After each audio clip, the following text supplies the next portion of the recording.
Hello and welcome to the Sexient Being Sessions. Today we're here to talk about impact, and this pertains more to the world of BDSM and kink relationships, or if you're wanting to explore more spanking or using tools in the bedroom.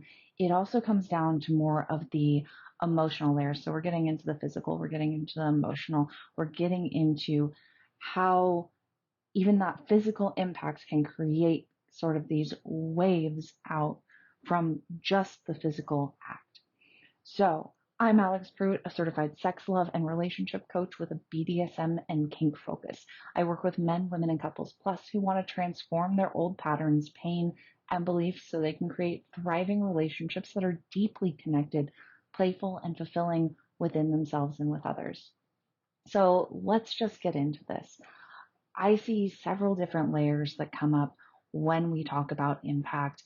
And like I mentioned before, that's physical, it's emotional. There are even spiritual and mental aspects that come along with this. And we're going to touch a little bit on each of these. Now, this is only about an hour long call. And in that, it's not going to be fully encompassing of everything that could happen here, but we're going to go into some of the details of application and how to work with that and the different ways that'll impact a person's system for having a better understanding of what you're creating when you're playing with this sort of space with a partner. So, the way I see it is you have two ways of starting out an impact session. And I compare this to the world of massage because I worked in massage therapy for a long time. And that is a warm up to the space and a cold start. And so, what I'm going to call a warm up is when you're actually going lighter, you're starting out more slowly with the tissue you're working with, and then you're slowly building up in intensity, in pressure, in the force that's being applied. When you're doing a cold start, this is more of the space where you're just going in with higher levels of pressure and force when you're applying impact. So, whether that be with tools, with hands, however that looks for you in the play you're wanting to explore. But the nuance difference here is it'll create two very different reactions within the body system for the person receiving. And some people, I will say, enjoy a cold start, and that is a space of conversation to have with whoever you're playing with in asking, do they like um, heavy hits up front? Do they want to experience more of the pain thresholds, or are they wanting to work with it more like a massage in my book and kind of gradient up? So by gradient up, it's again this warm up. So you're starting out more slowly. To me, this is the space where you can pretty much get to a point where you can work very deeply on people, but it means you need a slower start. So the advantage of this space with a warm up really comes down to creating a state of relaxation in the body. And when I used to work in massage, what I would do again is I'd start out with a lighter to a more medium pressure or intensity that I was working on somebody. And then again, build up, go a little bit deeper. The way I did this a lot of the time was actually in noticing their body language and their breath. People have certain responses that are pretty universal for how they will respond when something feels too intense or painful. And this is usually by their body actually contracting. And so I really want to invite anyone applying these, or if you are the person receiving, to pay attention to what's going on in your body. So when you're going through more of this warm up state, it ends up being the gradient up. And that means that when you're applying impact, when you're receiving it, you're paying attention for those spaces that create the contraction or this resistance to receiving whatever the sensation is. And in my experience, like I enjoy having some points where somebody hits me with a flogger and it kind of gives that like shock sensation of contracting, but then kind of pendulating in with sensation. So bringing in some more soft hits with impact, or running a hand over the body can help bring it back and tell the system that, hey, there's safety here. It's okay. You can relax again. But what ends up happening, and again, I'm going to bring it back to massage. So imagine going in to get a massage and you're laying on the table and you have this massage therapist that's going to work on your glutes or your butt muscles if you aren't familiar with the term glutes. And you tell them you want deep pressure. Well, if they go over and just throw an elbow with all their body weight on it into your glute muscle, that's going to cause your body to just contract against them. And then any sensation you apply at that point and that intensity is going to continue to feel just painful. When you allow for the points of pendulation, when you allow for points of warm up and this slower lead in to the experience to work deeper, then you're creating, again, relaxation. You're creating levels of safety in the body versus a contraction out.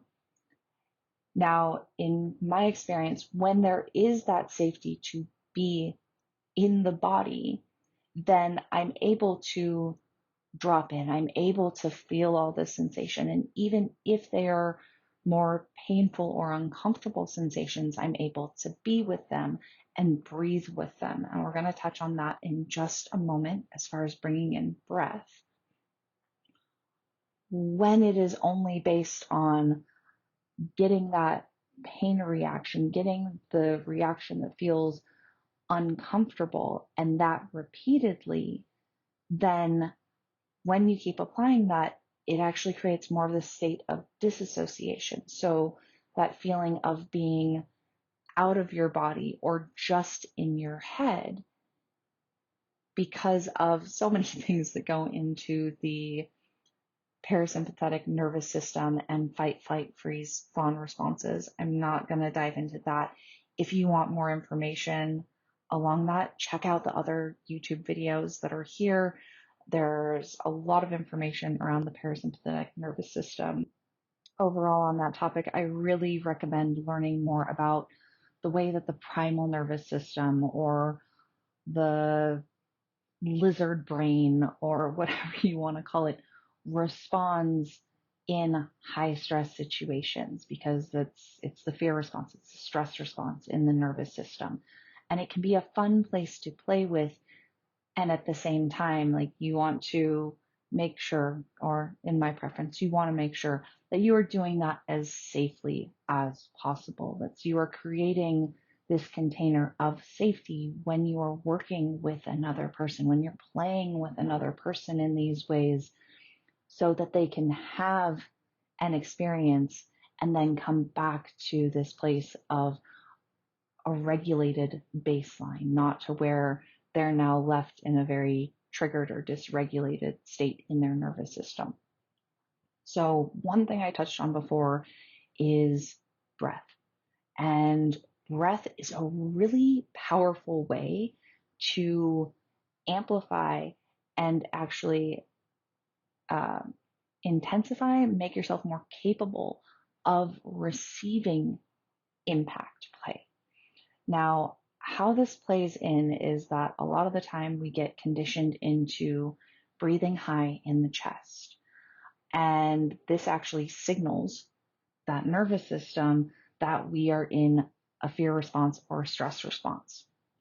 Well, when that happens, again, it puts our body on guard. So one thing you can do to actually allow yourself to be with more of the sensations that are coming up, to bring it back to there's safety here, is to do deeper breaths.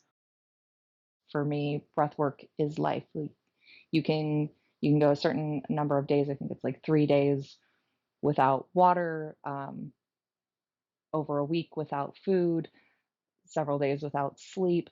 Breath, like I think the longest somebody can hold their breath is about 20, 30 minutes, and those are typically deep water divers who are doing free diving and have a lot of training around that. I'd say on average, most people can hold their breath anywhere between 1 to 5 minutes before they feel like they're gasping and reaching for air. You can use your breath to help moderate the sensations, help create relaxation when your autonomic nervous system is actually telling you to go into a stress response. To me, BDSM and kink is a great way to play with that. Impact is also a phenomenal way to play with that. With this space, though, what you would do is you would hold at that level of wherever you're at. You're not going to actually move deeper if you're going with this model of creating a warm up where you're actually progressively working deeper to create relaxation and release for the person's body. What you'd end up doing is have them breathe. And then as they're breathing, as they hit that exhale, then maybe you go a little bit deeper. So, one way you can do this, and I've actually had this applied by tops in certain play scenes, is you have your bottom do a yoga breath, is how I had it described to me. And that's a very deep inhale when they're ready. And at the point they are ready, they hold their breath, and you noticing that they are holding their breath at this point. Again, you have given them the instruction to take a deep breath, and when they're ready, they hold their breath. Then you hit with whatever a harder impact would be. When you do this, it actually allows them to move the pain or that high intensity sensation through their body with the exhale. When they do this, it allows it to kind of spread out more through their body versus staying centered at a single point. And trying to think of an example for people. So, a lot of the time, um, for me in impact, if I have somebody hit me at the point where my breath is, I have just finished an exhale and I'm about to start the next inhale, it is a much sharper and more intense pain that stays and it burns just in that spot.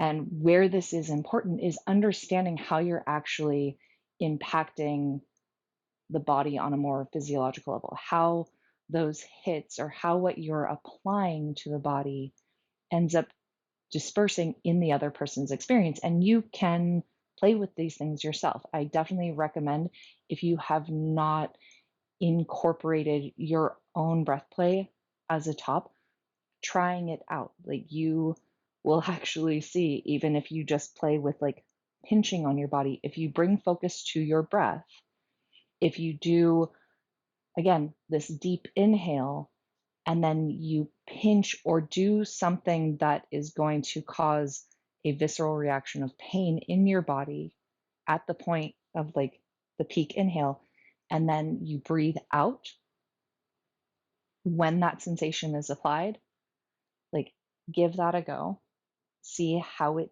feels, then do it again, but this time make sure at the point that you are applying that painful sensation to your body that you have no breath. You have fully exhaled and you are about to take the next breath in. There is a difference for how that sensation shows up. And if you want to give more of the space, again, of the warm up, of pain being something that can be converted with pleasure, also meaning that you can be in a scene longer when, to me, when you're incorporating pain with pleasure and bringing pain into its own sensations of pleasure, your bottom is going to have a much longer time capacity that they can actually stay in the state of that scene. When you are working with high levels of just pain, it's more likely that they're going to tap out sooner, or that they're going to actually potentially go into dissociated states where they kind of blast out of their body. They get pulled out of feeling those sensations. And this all really comes back to how the sympathetic or the parasympathetic and sympathetic nervous systems work. So when we are in pain responses, this relates highly with the stress responses in the nervous system. When we are playing with just pain for the sake of pain, as the top, I just want to inflict pain. That's fine. There's nothing wrong with those spaces. I do recommend please communicate that and what it means for you to the person you are playing with as well, especially if it's a regular play partner. Maybe if this is a one-off scene, you wouldn't have as many of those conversations. I also don't necessarily recommend going into just pain play with somebody else unless they have stated that is what they want to experience is just pain. There can be a lot more holding that needs to happen for people because they are in more of an activated nervous system response. And what I mean by an activated nervous system response is that they are having their more primal nervous system triggered into fight, flight, freeze, or fawn. And in fight, that's the very active, like outward projection. That is where you might start having a submissive or a bottom like get angry with you during a scene. You may end up hearing them growl or kick at you, want to hit at you, and maybe they're not actually doing these things, but they may express like, I'm getting angry or I want to hit or whatever it is. Like, I give them kudos if they can express that versus just diving into that as well. To me, it's a level of personal reflection and recognition of where a person's at. When somebody goes into flight, it's where they just want to escape. You may notice more trembling or shaking in the legs or contraction that is happening in the person's legs because their nervous system is actually wanting them to run, to escape wherever it is that they are. The next level down from that goes into freeze. And this is typically the point where a person will start going into states of dissociation. So they will start kind of pulling out of their body. So they're not even necessarily noticing the sensations coming up within their physical body. They may be in their head, or it's also those points in time where you can notice kind of a glassed over look in somebody's eyes when there's not intoxicants involved as well. And if you look at animals who enter this state, you have the opossum, you have the deer in the headlights.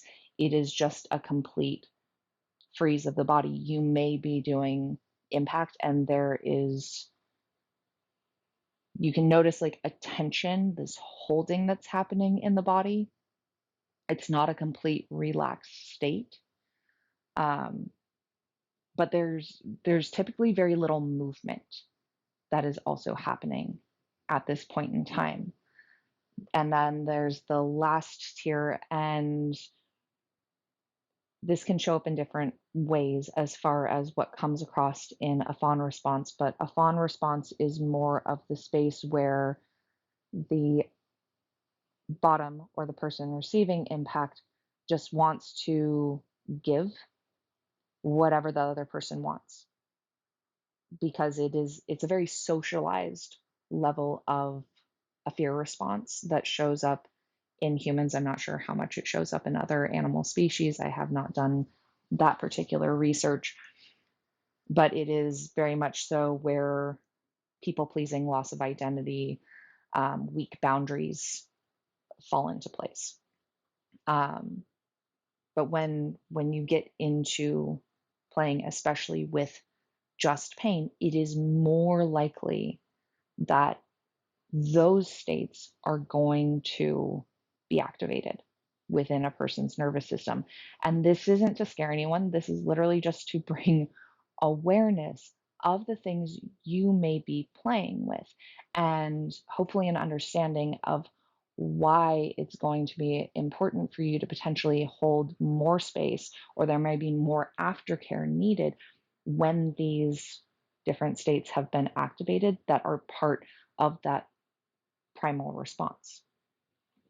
Because it's not something that we can control very well. It's something we can bring presence to. When we try to control it, it actually creates more of a shutdown in our nervous system. Again, this falls into my breath work and embodiment training I've gone through, but it's something that's important to be aware of, like, and can end up leading to other disagreements, understandings after the scene has ended, when that person's aftercare, especially for going into those spaces, has not been established, whether that's for the top or bottom, again, for how they need to be cared for after that instance. Um, so when you're activating just those states, you're just playing with the pain. Like you go up and there's not a warm up to the scene space. We're gonna call that a cold start. So, and that's kind of like having somebody just come up and cold cock punch you as hard as they can, or again, we're talking about BDSM and kink community, come up and just take a paddle and thwack you on the ass with it as hard as they can. You are going to get a reaction out of that person. It is very unlikely that there's not going to be some sort of reaction that comes up that is associated with a pain response. I do want to state, because I've been parts of conversations and I've also had this reaction myself in my body, that some people will laugh when they are having a pain response activated. This can be for many different reasons. It doesn't always mean it's fun for them. Again, check ins. Please check in with who you're playing with.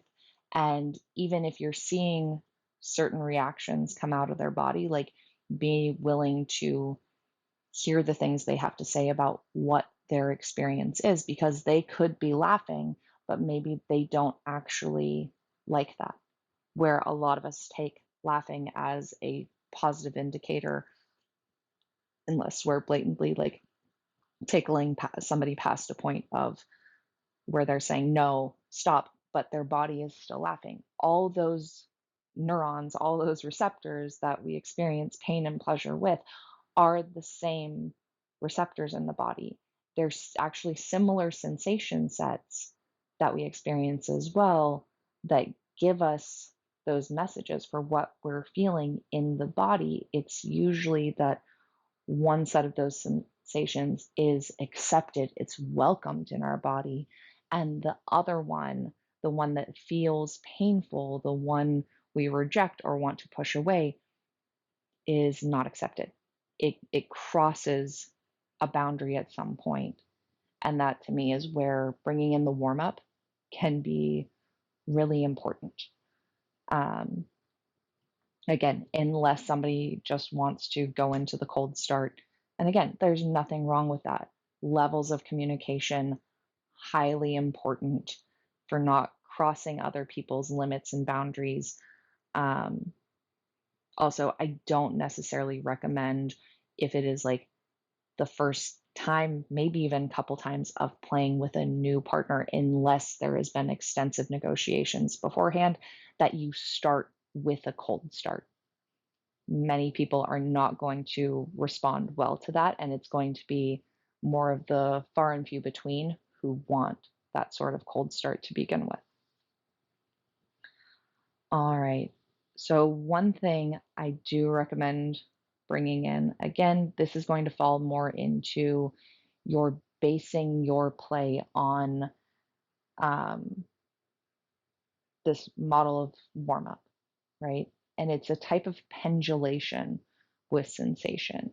So it means this pendulation means that when you're not continually hitting in the exact same point on the body. So let's say your main focus is the left butt cheek. It doesn't mean that you're continually hitting on the lower quadrant of that for every single hit. It means that maybe you hit a couple times there, you move to the upper butt cheek, you move to the upper thigh, and then go back to that area. This can also be that your hits, so let's say you're doing a consistent rhythm, that you're changing your sense, like level of impact when you're going through this. Again, it's a pendulation. It's going lighter, then going harder, then going back to medium, then going harder, then going light. This adds a variation to these sensations that the bottom is receiving. Again, checking in with them, especially if they are a newer play partner, is going to be your best feedback. You can also tend to use certain things with body language. Like there's certain moans, there's certain sounds. If their body is moving back into you, right? If when you pull up the paddle, their butt moves up in the air, if they happen to be laying down or in a kneeling position, this is a good indication that there is a level of them wanting more of that. If their body's pulling away from you, it is also a very good indication that their body may not be enjoying what is going on. Again, it depends on the person. It depends on what they're wanting to play with. If they don't mind playing with those primal states, then again, cold play it out and just focus on the pain and the discomfort in those situations. You also have speed that gets brought into it as far as how frequently an impact is happening. There's different toys that this is easier with. So recently I was just part of a fireside caning, and it was more of a sensual caning. So it wasn't based on pain, but this was done to music, and it was incredibly rhythmic for the way that this sensation was applied. It was going to the beat of the music. Personally, I love it when impact goes along with music. It just tends to go into a different flow state with my system, as well as what I get to notice from the top who is applying that. There seems to be a different flow, a different rhythm that they get into themselves as well. And then there's also variation. So again, variation of your timing can come in. So maybe you're hitting 1, 2, 3, 1, 1, 2, 3, 1, 2. That would fall for me into more predictable, especially if you're doing the same sort of patterning, right? And maybe this is not all in the timing of a single scene, but that could also fall into each time that you're playing with a person, you start out with a certain flogger, right? That you have your warm-up flogger, and that is specifically a tool you use to open your play space with them.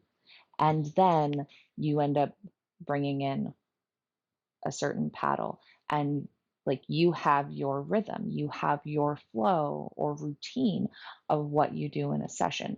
This can be nice because it can add levels of consistency, which when you have consistency, it builds a level of safety and trust in a person's nervous system that you're playing with. The more you diverge to things not being predictable for the person, as far as the next set of sensations they're going to be receiving, it's more likely to bring up a shock factor. for the person receiving because they don't know what's coming next. So even though they may enjoy tickly, scratchy sensations, if their nervous system isn't like, oh, that's the thing that's coming next, it's going to feel like more of a shock, more of a tickle. It's going to be a higher intensity sensation because their system doesn't know what's coming. And that's where incorporating blindfolds, sensory deprivation of other sorts, so they can't see, they can't hear.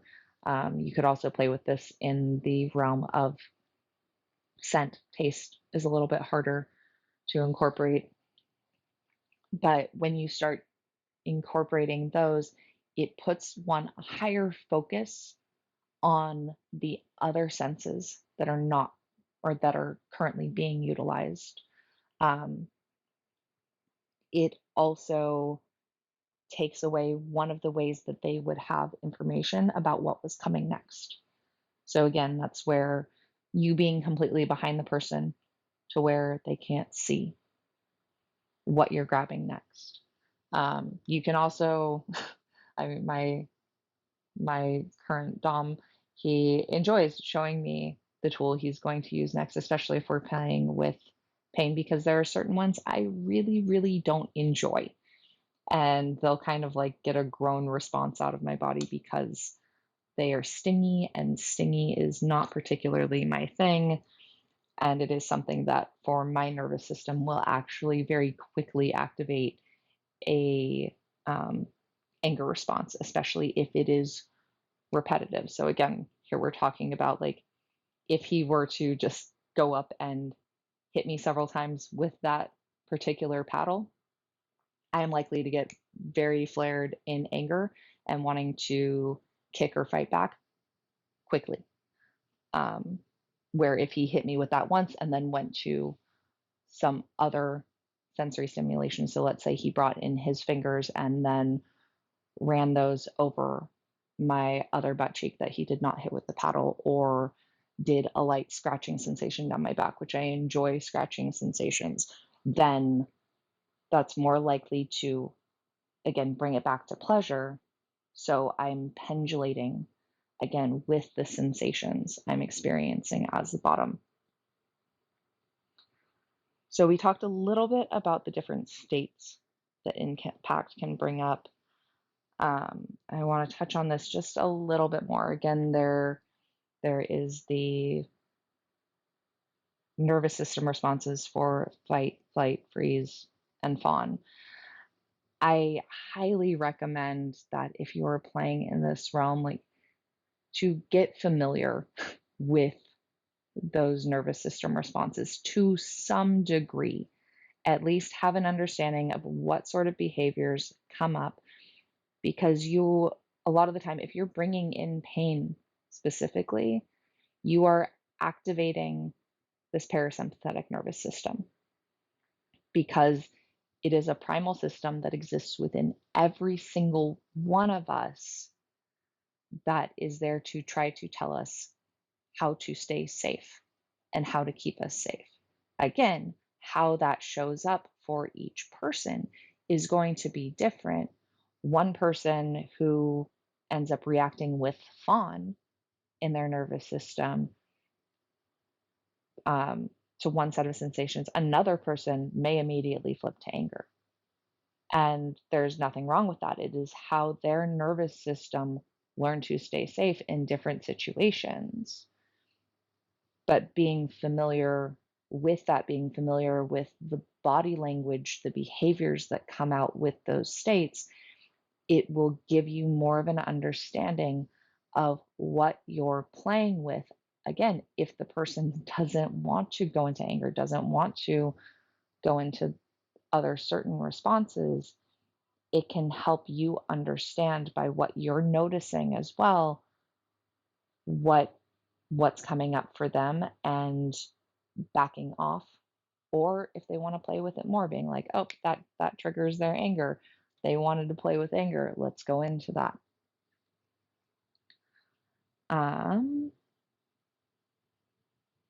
And again, so the importance of check-ins and feedback from sessions is imperative. And I don't honestly think people do this enough.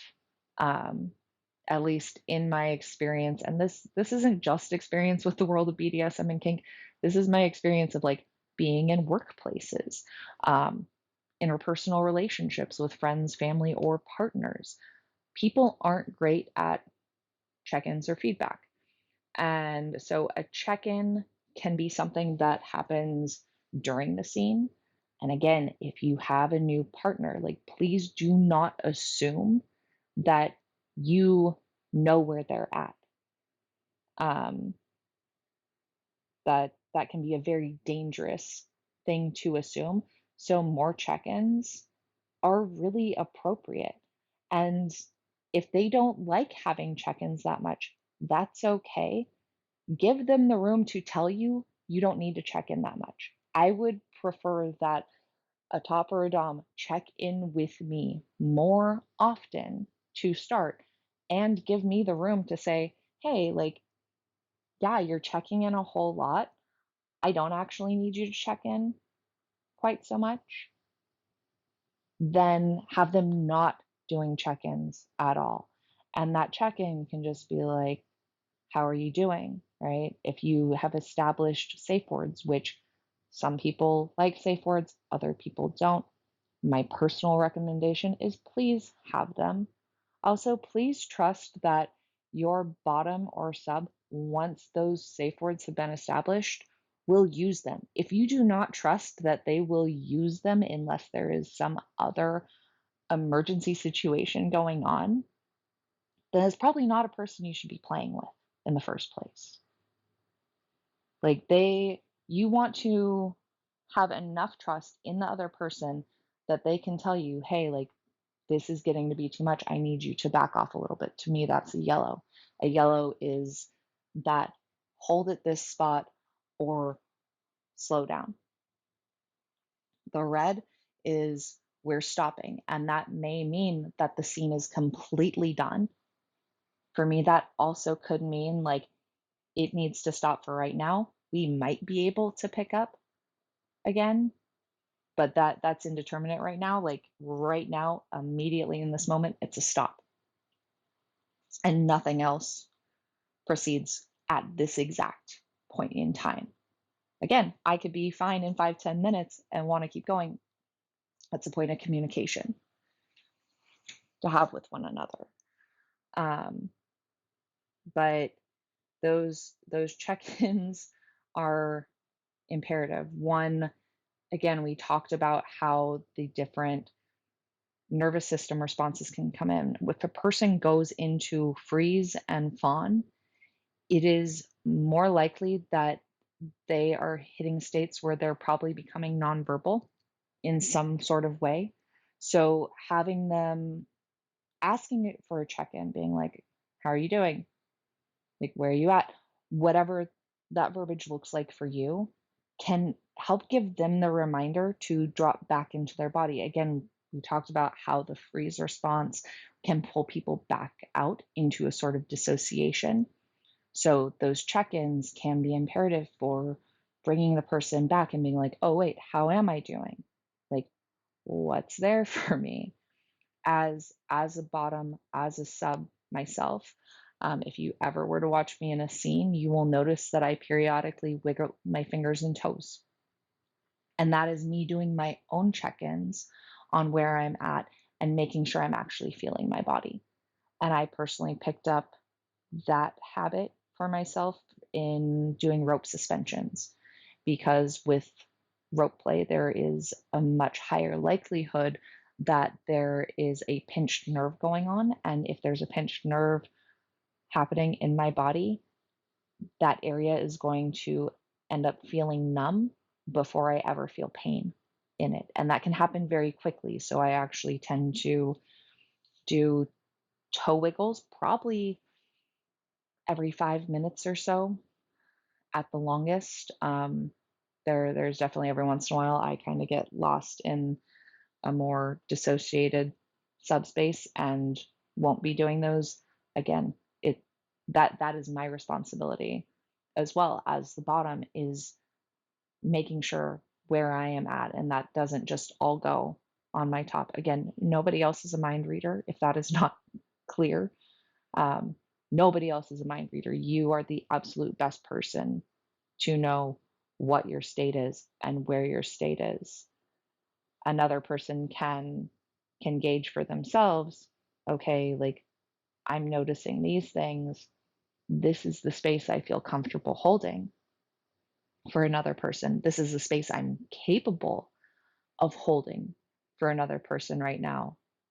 But unless the person who is receiving has something drastic happen where they pass out, um, or have some other emergency situation pop up where they are unresponsive, like, please, like, trust your sub enough, or trust your bottom enough, that they are going to be able to speak up for the safe words and for where they're at, to let you know that something is okay or isn't okay.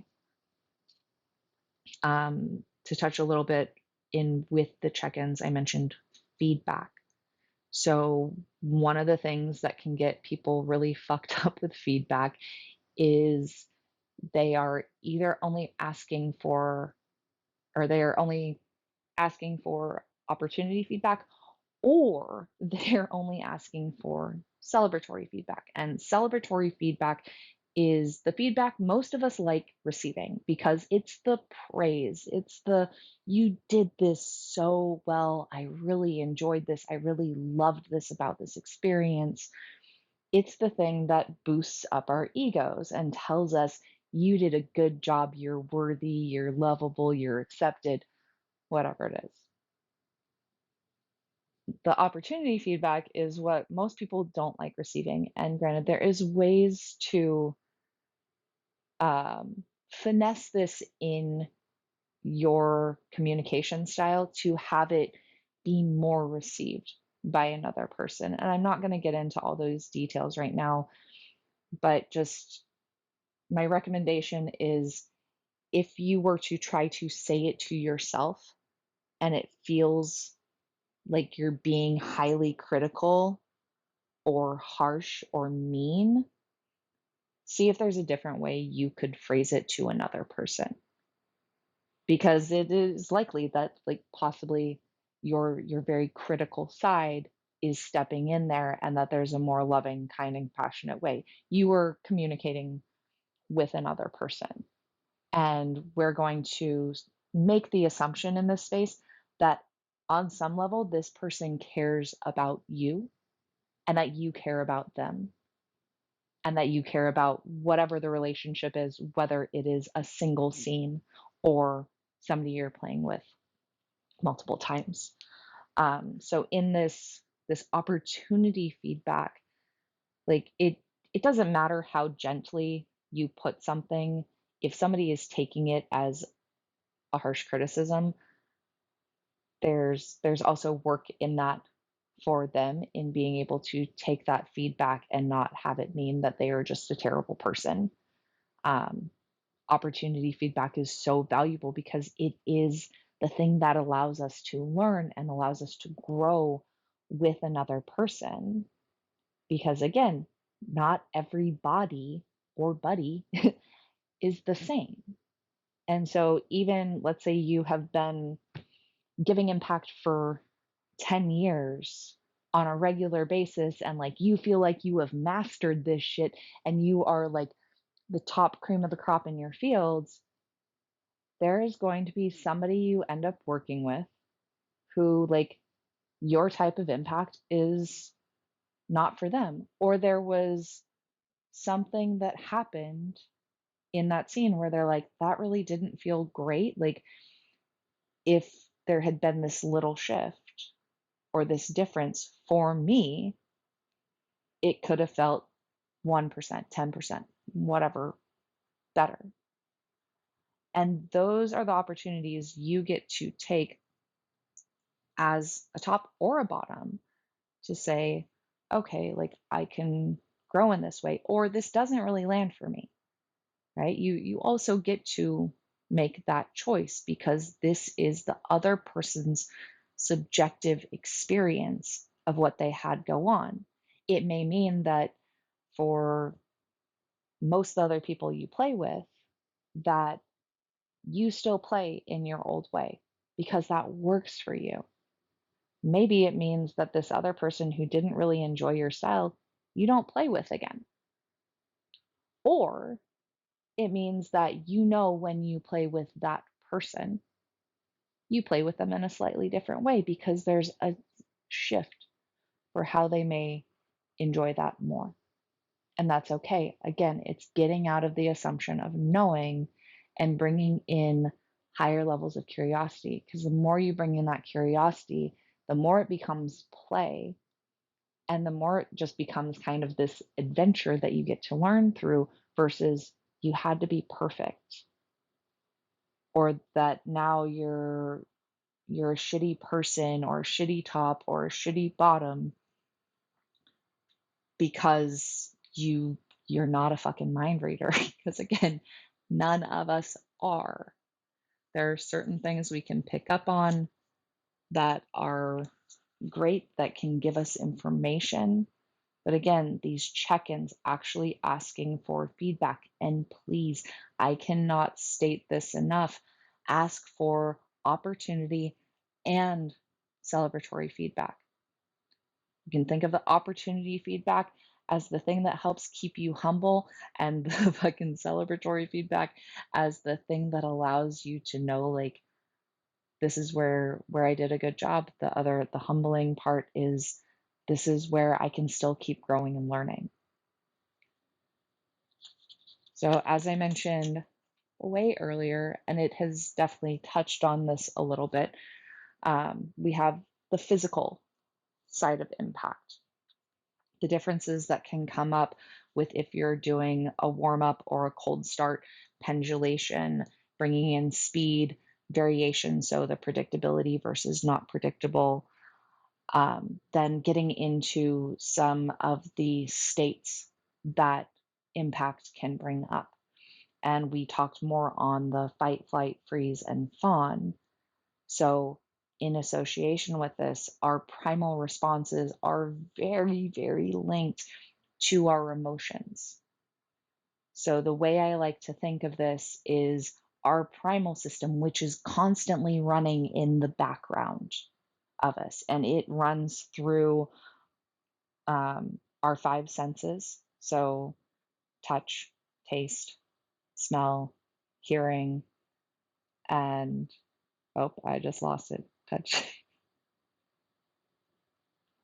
Ah, yeah, there's five senses there. I'm totally blanking out on the last one. Um, oh, scent. Touch, taste, sound, hearing, and scent.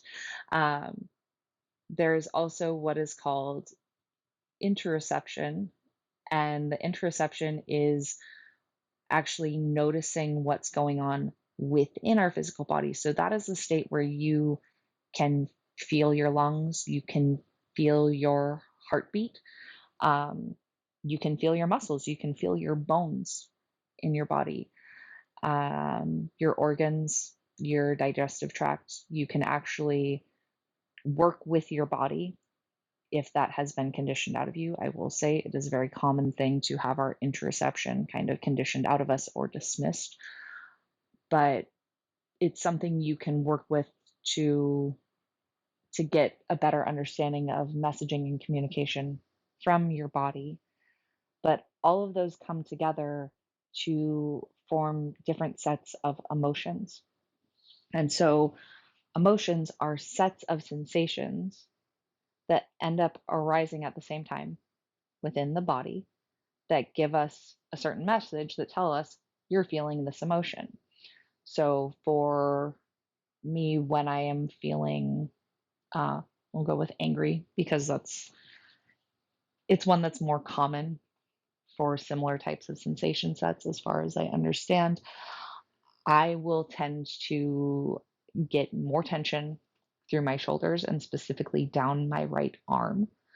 I will get a heat that rises in my stomach and kind of like rolls through my chest as well. There's more of an erectness or a straightening, like being very upright, that happens in my spine and my back. And if you think about it, this makes sense. If you look at other um, animals when they go into fight modes, they try to get as big as possible. So that's, you look at a cat and it like gets or all its hair on its back will stand on end. Same with dogs, they put up their hackles. A lot of birds will end up spreading out their wings and their spans, and their shoulders will come up, and they will get much larger in appearance than they typically are. And it's common, again, common sets of sensations that tell us we're feeling this emotion. Well, again, when you're playing with these spaces, you're going to bring up different emotions, even if you're not trying to. And you can actually start playing with these to bring up certain emotions, which I personally find fascinating because, again, like I just said, it's certain sets of sensations in the body that tell us we're feeling certain emotions. Um, so if you want to, again, purposely play with anger, there are things you can do. Again, there's going to be little variations. Like I said, I've met people who are like, oh, yeah, like the way I was brought up in my family, whenever we would do things that would hurt one another, we would laugh in response. So that person has laughter as their response. It's something they were trained into and conditioned into through their family unit for what that outward expression is when they're feeling pain. Um, but in that, it's getting to recognize, okay, I'm playing with anger, I'm playing with sadness, I'm playing with joy, I'm playing with ecstasy, whatever that emotion is, and recognizing what you as the top or you as the bottom actually have space to hold for that emotion. So I have personally had several times, and this is where I brought up, like, please trust that your bottom, like, unless there is another emergency situation, will communicate with you. Like, trust and empower them enough to use their safe words if they need to. Because I've had times where I've been in a scene and the top will end it, which is fine. Like, I have no problem with them ending it. But it came back as, well, you didn't seem like you could take anymore. And for my system, a lot of the time it's like, well, yeah, I had these things coming up. I was fine playing with those. And what's more accurate in this space and more humbling is, as the top, there may have been certain things coming up, a certain level of discomfort that you were feeling by what you were seeing in the other person's body.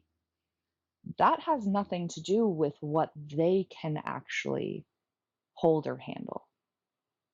Again, and this is trusting that they will use their safe words when they need to, unless there's another emergency situation. But in that, it's taking your own ownership of, like, I'm done. I'm done because this is what I can hold. This is what I'm capable of, right? Because when you're telling the other person that, well, that's all they could take, you couldn't take anymore, they didn't say stop, right? They And when you're doing that, you're actually disempowering them. You're telling them they can take less than they may actually be able to, right? You're disempowering the other person in being able to speak whatever their truth is. Again, it is perfectly okay for you to not be able to proceed. Like, you only want to hold space for a certain amount of anger. You only want to hold space for a certain amount of pain. You only want to hold space for a certain amount of ecstasy or pleasure or love or sadness or whatever it is. Nothing wrong with that. Like, that is just recognizing your capability of where you're at. It doesn't mean anything about where that bottom is at. And maybe it's that you can hold all those spaces, right? Again, bringing it back, like, allow them to have their own empowerment in that they will call that. Be willing to take your own empowerment of recognizing where you're at, right? In what you can hold and what you're prepared to hold. Because that is a big difference, and it is a very covert way that we are taught of, like, well, their body signs told me that they couldn't take anymore. Well, again, if they're not saying that, then it really has nothing to do with them. It's about what you're willing to do and where you're willing to go. And if you take that away from yourself, you're also disempowering yourself in, oh, this is my own edge, this is my own limit, and knowing what those are for yourself. And maybe that varies between play partners. Again, there's nothing wrong with that. This, to me, the BDSM and kink lifestyle, there is a huge level of awareness and reflection and opportunity of growth and expansion and enlightenment that comes from these play spaces. And the last piece I really wanted to touch on was the mental impact that these spaces can have.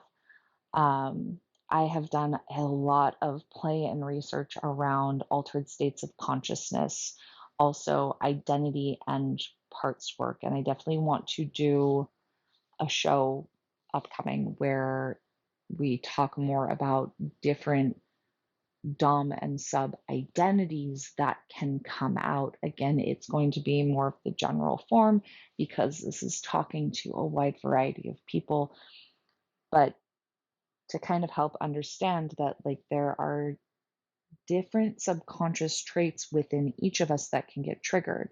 And when we're playing in these spaces, it can bring up different identities of ourselves, different belief systems we have associated with our worthiness, or like how great we are, right? It plays with our ego, it plays with these different identities, it plays with these different parts. And one thing I've noticed in talking to more DOMs lately about top drop specifically is that the more negative side of that, for the negative self talk that can come up in top drop, is like thinking that they didn't do a good enough job, that they like messed up in some way, that they hurt this person. I'll must say, it is possible that like that happened, right, on any of those levels. But it's again, it's about bringing awareness, knowing what your aftercare is as a top or a dom. Same with subs. Please get familiar with what you need for aftercare and what that looks like, whether you have support from another person or you need to give that to yourself. Those can be two very different things, and there may be points the other person is not capable of holding that aftercare container for you. And that's either you find support from another person or you learn how to self-care on both sides of it. But the bigger thing here is you are also creating mental impact. You're bringing up narratives. You're playing with possibly shadowy spaces or taboo spaces for belief systems. I mean, one thing I've come across with a lot of DOMs, and especially when it comes to impact scenes, and between male and female partners, is this idea of like, well, I can't hit a woman. Like, there's something wrong with me if I want to hit a woman, right? Because there's so much shame around that only being abusive. Again, for me, like, there were some of those narratives that came up of, well, this person only wants to hit me because they want to cause me pain. It's associated with abuse.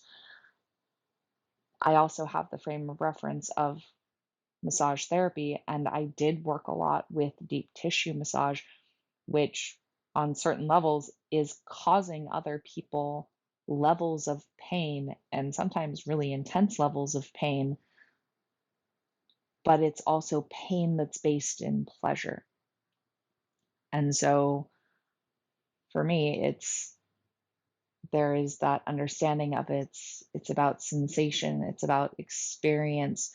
um, I don't necessarily like, there's parts of me that still don't like connecting with my anger or my sadness, and especially feel scared about another person being able to actually hold that space for me. Like, I either feel too big or I just want to feel small and held, and that can be a sticky space for me to connect with. And especially like, my anger will feel too big, or um, even just my emotional expression at times, what the things that want to move, it's like this person can't hold that for me, right? I can barely hold it myself. um, but with that, it's getting to recognize what's coming up in your system and bringing awareness to it, not just dismissing it and saying it's not valid. Like, give it its recognition, because again, you are creating impact. And even if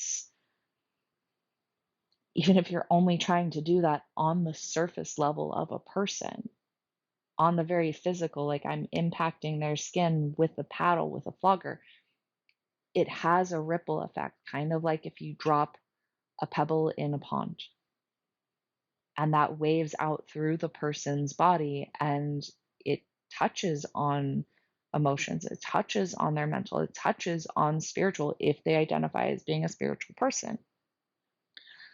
And ultimately, it's not just this one point of physical impact, it radiates out.